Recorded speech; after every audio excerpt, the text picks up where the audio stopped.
वंदे मातरम दोस्तों।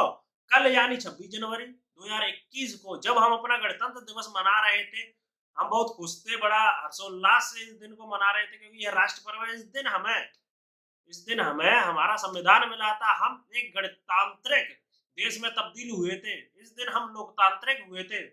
इस दिन हमें बताया गया था कि हमें हमारे कुछ मौलिक कर्तव्य हैं, कुछ मौलिक अधिकार हैं, पर कल उन मौलिक कर्तव्यों की धज्जियां उड़ा दी गई। कल उस लोकतंत्र की धज्जियां उड़ा दी गई जो हमें 26 जनवरी 1950 को मिला था। कल इतनी अमानवीय कृत घटना घटित हुई है। कल लाल किले पर दिल्ली में इतने दंगे हुए, इतनी बड़ी तादाद में दंगे हुए। वो उस दिन दंगे हुए जिस दिन भारत खुद को दुनिया के सामने रिप्रेजेंट करता है। खुद की खुद की इमेज को बनाता है, खुद को दिखाता है, दर्शाता है कि हम कितने पावरफुल हैं, हम पे क्या क्या है।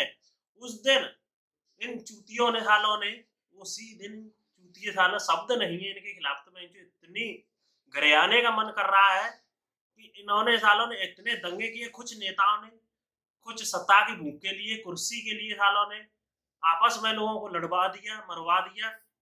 आपस में पुलिस सिस्टम से लोगों को लड़वा दिया, वो भी किसके नाम पर? किसान के नाम पर, इस देश के अन्नदाता के नाम पर, किसानों के नाम पर बंदूक रखकर चलाई जा रही है। यह घटना इतनी घिनौनी थी, इतनी क्रूरता भरी थी। यह घटना देश को शर्मसार करने वाली थी, देश को नीचा दिखाने वाली थी।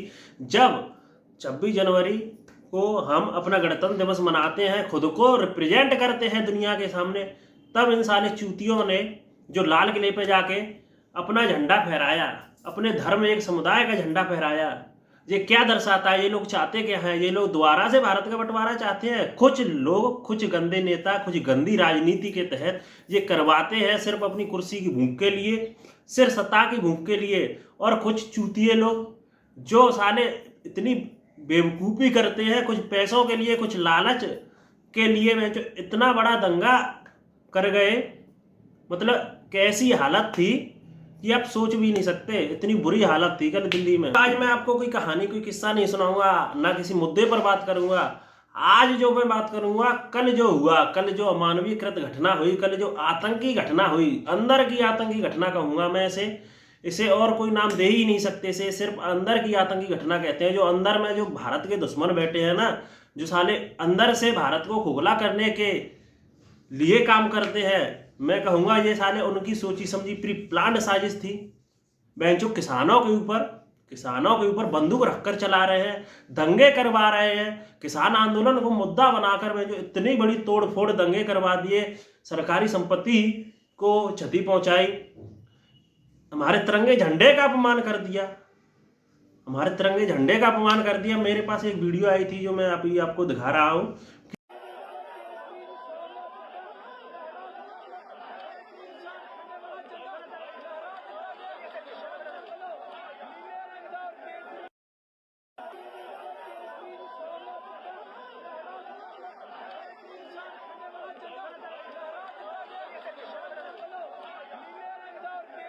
कि हमारे तिरंगे झंडे को ऐसे ही फेंक दिया, कुछ ना समझे, किसी एक समुदाय का झंडा वहां लगा दिया और तिरंगे झंडे को ऐसे ही फेंक दिया लाल किले पर।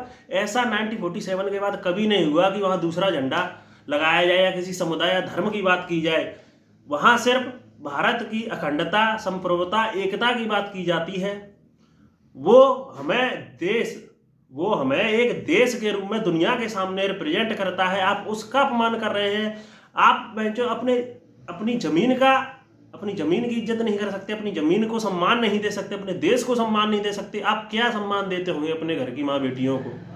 आप कैसे लोग हो, कैसे चूतिए लोग हो? जो कहाँ जा रहे हो? भारत की क्या संस्कृति है और आप जा कहाँ रहे हो? कुछ नेताओं के बहकावे में आकर, कुछ किसी पैसों के लालच में, किसी चीज के लालच में आकर आप कर क्या रहे हो? आपको पता है आप, मतलब ये लोग कर क्या रहे हैं? मैं चाहता हूं कि आप लोग इस मुद्दे पर अपनी आवाज ज्यादा से ज्यादा उठाएं और बोलें और बताएं, मुझे कमेंट करके बताएं कि आप क्या सोचते हैं। मैं तो चाहता हूं ऐसे लोगों को पकड़ कर, जो कोई टिकैत विकैत है ना, जो पता नहीं कौन से टिकैत का नाम आया था, जिसने झंडा लगाया था वहां, हालां को पकड़ के इतनी मार देनी चाहिए। मतलब शब्द नहीं है इन लोगों के लिए मेरे पास। जो इतने, मतलब ऐसी घटना घटित हुई है कल मैं लिटरली आई सपोर्ट फार्मर्स, पर कल तो मैं जो हद हो गई। बट कल लिटरली ये इस इंसिडेंट ने मुझे मजबूर कर दिया कुछ सोचने पर, कुछ कहने पर इनके खिलाफ। जो फार्मरों का मुद्दा लेकर ये कोई आंदोलन नहीं है, ये ऐसा कोई आंदोलन नहीं होता। ये तो जो एक दंगे का मतलब दंगा है, सीधा सीधा दंगा है, ये अंदर का आतंकवाद है।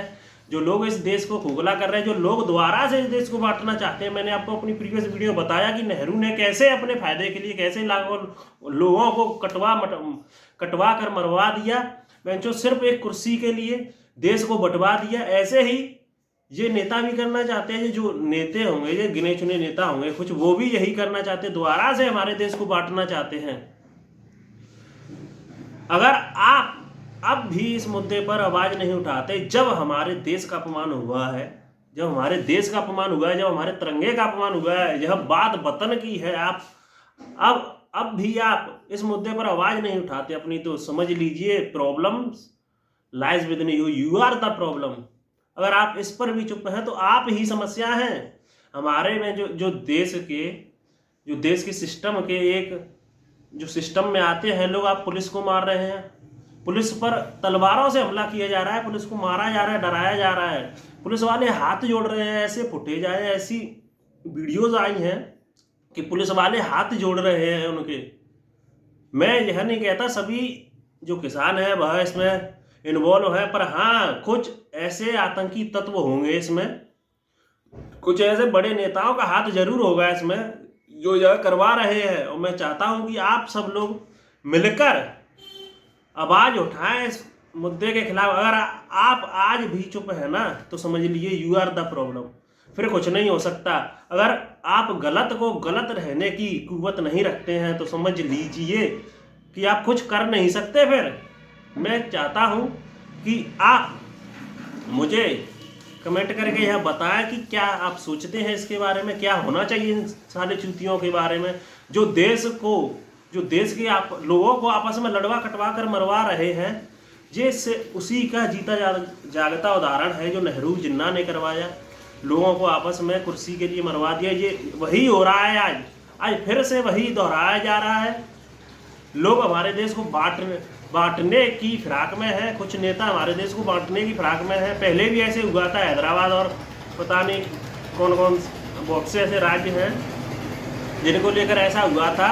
और फिर आज फिर से वही कोशिश की जा रही है, देश को बांटने की कोशिश की जा रही है। मैं चाहता हूं कि आप अपनी आवाज उठाएं, जिससे सरकार मजबूर हो जाए इन चूतियों के खिलाफ कार्रवाई करने के लिए। इसमें पता नहीं कौन कौन बड़े बड़े नेता इन्वॉल्व होंगे, जरूर इन्वॉल्व होंगे, वरना इतनी औकात नहीं है। इतनी हाई सिक्योरिटी पर भी आप लोग सरकारी बसों, दिल्ली में जो सरकारी बसें चलती हैं उनको तोड़ फोड़ कर, बैरियरों को उठाकर तोड़ फोड़ कर, पुलिस वालों को मार कर लाल किले में घुस जाए, अपना झंडा फहरा दे। ये इससे आतंकवाद को दर्शाता है। अब भीतर जो अंदर के हमारे देश में जो लोग हैं ना, जो चूतिए कुछ भारत के विरोध में लोग हैं, जो भारत को अंदर से खोखला कर रहे हैं, भारत के अंदर वाले दुश्मन हैं, ये उनकी नीयत को दर्शाता है कि वो लोग चाहते कि हाँ वो भारत को बांटना चाहते हैं, भारत की संप्रभुता, अखंडता और एकता को तोड़ना चाहते हैं सिर्फ एक कुर्सी के लिए। ये बात याद रखें और अपनी आवाज़ जरूर उठाएं इस मुद्दे पर। मुझे कमेंट करके जरूर बताएं कि आप क्या सोचते हैं इसके बारे में।